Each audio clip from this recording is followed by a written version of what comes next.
చట్టానికి వ్యతిరేకంగా చట్టం అనుమతించని స్థానానికి వెళ్ళి,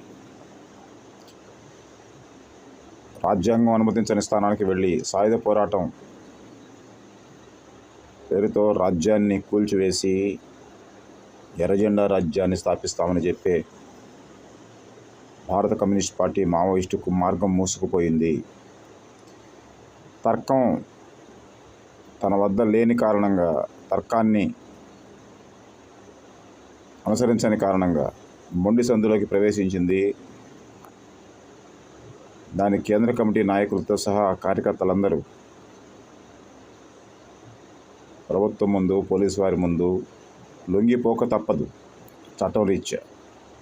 అలా కాకుండా చట్టపరంగా వారు చేసిన చర్యలకు బాధ్యత వహించాల్సి వస్తే ఆ బాధ్యత వహిస్తూనే ఎర్రజెండా పేరుతో తాము కొనసాగిస్తున్నటువంటి దాన్ని, తర్క రాహిత్యాన్ని వీడి ఎర్రజెండాని భుజాన వేసుకునే సంతృప్తి మిగలాలంటే బహిరంగ విప్లవోద్యమంలోకి రావాలని కోరుతూ ఉన్నాం,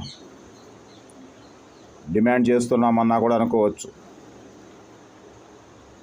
ఎర్రజెండాని భుజాన వేసుకుని బహిరంగ ఉద్యమంలో, బహిరంగ ప్రజా ఉద్యమంలో, బహిరంగ విప్లవోద్యమంలో ముందుకు వెళ్ళగలిగామన్న సంతృప్తిని మిగుల్చుకోమని భారత కమ్యూనిస్ట్ పార్టీ మావోయిస్టుకు పిలుపునిస్తున్నాం. కమ్యూనిస్ట్ ఇండియా వర్ధిల్లేను, కమ్యూనిస్ట్ విప్లవం వర్ధిల్లేను.